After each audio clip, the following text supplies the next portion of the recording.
Hey debaters. So at the time of this recording, this is the last video for the 100 series for rookies. I'll probably end up adding more, but for now, you should be really happy if you made it to this point, if you've watched previous videos. Even if you haven't watched previous videos, you can still watch this one and get a lot of out of it. What we're talking about in this video is presentation in debate. So that includes things like, how you're speaking, what you're saying, but it also includes thinking about what you look like in the debate, how you're presenting, and how you're preparing for a debate. So I'm going to go over some common questions about presentation. I'm going to go over some good habits that I think everyone should have that are really important and easy to do.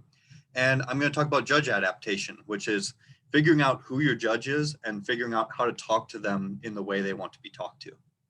So first, some common questions. I hear this one all the time. Do I need to dress up for debate? No, you don't.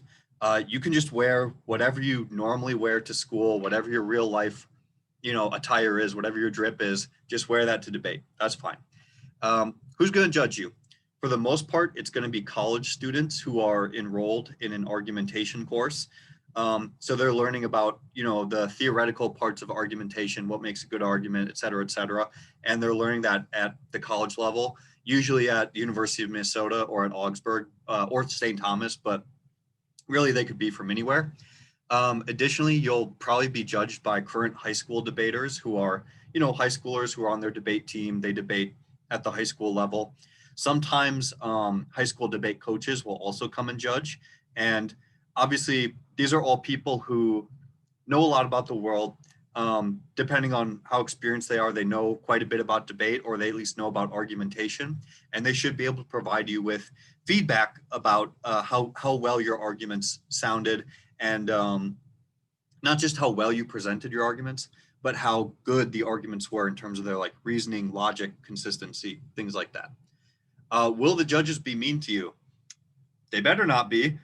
We tell them a lot of different times in a lot of different ways to remember that they are the adults in the room. Their job is to help provide you with feedback that's going to affirm the things you did well, to let you know what you did well, but also to give you constructive criticism about what you could be doing better. So they're all people who understand that debating is really hard, and that as judges, they have the easy job in the debate because they just listen for an hour and then tell you, who they voted for and why, and that you debaters are doing the hard part of actually debating. So they need to respect that. They need to be nice to you. They need to have meaningful feedback for you so that you can think about their feedback, talk to your coach, and get better. If they are not nice to you, if they are mean to you, you need to tell your coach, and they'll tell me, and I guarantee you I will be a lot meaner to them than they were to you. And then the last question I hear a lot is debate like speech? Is it like court? Are you like a lawyer who gets up and like presents things like that? Not really.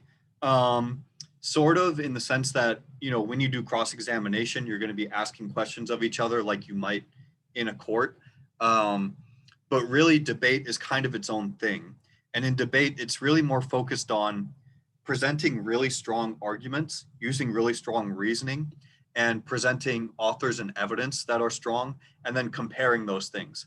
So it's really less about how good you sound and how articulate you are or things like that. And really, judges should be focusing more on what your arguments are.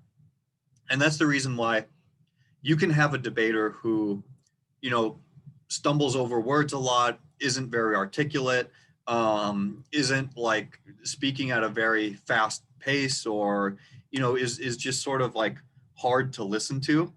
But that's not necessarily the worst thing in the world, as long as they're making really good arguments, as long as their arguments make sense. So it is nice to be able to speak well, but also remember that debate is focused on the arguments, and judges should be looking at the arguments. So some good habits for presenting your arguments in debate. First one is to talk loudly, but not too loudly, and to talk clearly. In these videos, I haven't been using my normal voice. I've been using my voice plus about 25% volume, just because I want to make sure that you can hear what I'm saying clearly and well. You can always turn down your volume, but if I'm not speaking loudly enough, there's going to be a certain point where you just can't turn it up anymore and you can't hear me clearly, right? And I think I have an okay accent. I have a more rural Minnesota accent, so I do sometimes slur words into each other. But for the most part, I'm trying to speak pretty clearly. I'm trying to have each word be clearly its own word, so that when you are listening to me, you can hear what I'm saying and you can make sense of it. And I'm not trying to talk too fast, so that you can hear every single word and sort of process it and figure out what I'm saying as we go through these videos. So I don't know if that's working for you or not. If it's not working for you, figure out what I'm doing that you don't want to do. But otherwise, try to speak clearly, try to speak loudly enough that your judge can definitely hear you, and try to speak relatively, fast enough that you're able to say enough, but slow enough that people are able to understand you. And that's going to vary based on what division you're in. Second thing I see people do wrong a lot is people do not face their judge all the time. So let's say your judge is sitting in the front of the room and you and your partner and the other team are in the back of the room. If you face each other, it's going to be really hard for the judge to hear you because you're going to be talking at each other in the back of the room, but they're going to be in the front of the room. So it's going to be really hard for them to hear you. So remember, at the end of every debate, the judge is the one who decides who won the debate, and they're going to give you the feedback, not the other team and not your partner. So you need to make sure that all your arguments are directed towards the judge and that they can always understand what you're saying really clearly. Next thing is to be professional, or be yourself, but also be professional and respectful. All of you debaters, all of you students have personalities. You all have something to say about the world, and you all have your own unique way of saying it. And that is your greatest strength as a debater, right? Judges don't come to judge debates because they want to hear what the most recent evidence and argument is on a particular subject. That's just the truth, right? They come to watch people debate because they think it's interesting and they want to help you become a better debater. So the best way that they can do that is to see who you are, see what your personality is like, and for you to let your personality and your way of speaking energize what you're saying in a debate. So the more that you are yourself, the more that you bring yourself to a debate, the more fun it's going to be to judge, and the more feedback the judge is going to be able to give you about how to debate better, being the you that you are. And then the last thing is that your opponents and judge are people too. So debates are not scored and evaluated by some robot that makes a perfect decision at the end of every debate. Debates are judged by real human beings. And you have to understand that as a human being, they are not going to be perfect about everything. So a good habit to have is to make sure you are presenting in the best way possible, to know who your judge is and know how you can argue in front of them in a way that they are ready for. So let's think about two different judges. One judge might be someone, it's their first time judging a debate, but they're in an argumentation class in college and they sort of know what's a good argument, what's a bad argument. Another judge might be someone who's been judging debate for 30 years. They've, accomplished something at the highest levels of debate. They're super competitive, et cetera, et cetera. And before you think this is me, that's not me. Okay, I haven't been doing this for 30 years. I'm not that old.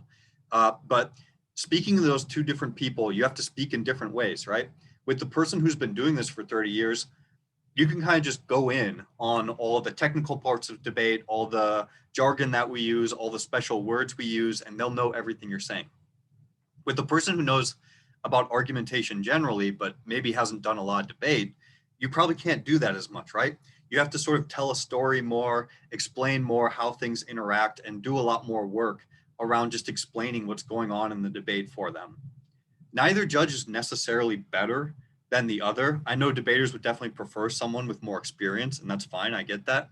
But both judges give you an opportunity to debate in a different way, and you have to debate to your judge, right? Your judge is the one who decides the debate. They give you feedback, and every judge is going to have feedback that can help you out a lot as a debater.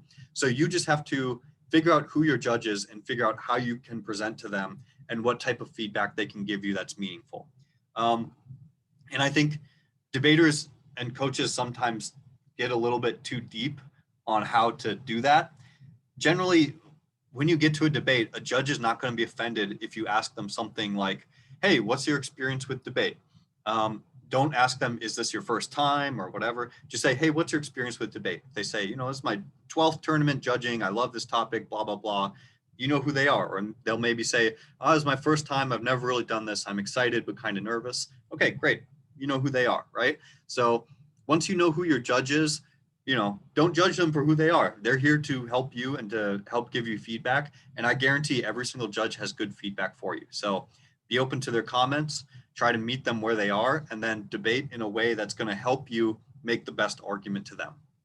All right, that's presentation and debate. I hope you have found this video interesting and helpful. If you have any questions, post them down below. If you have questions that you don't think I can answer, or they're timely, ask your coach, obviously, or ask your peers. And hopefully this will help you in your debates. Good luck and have fun.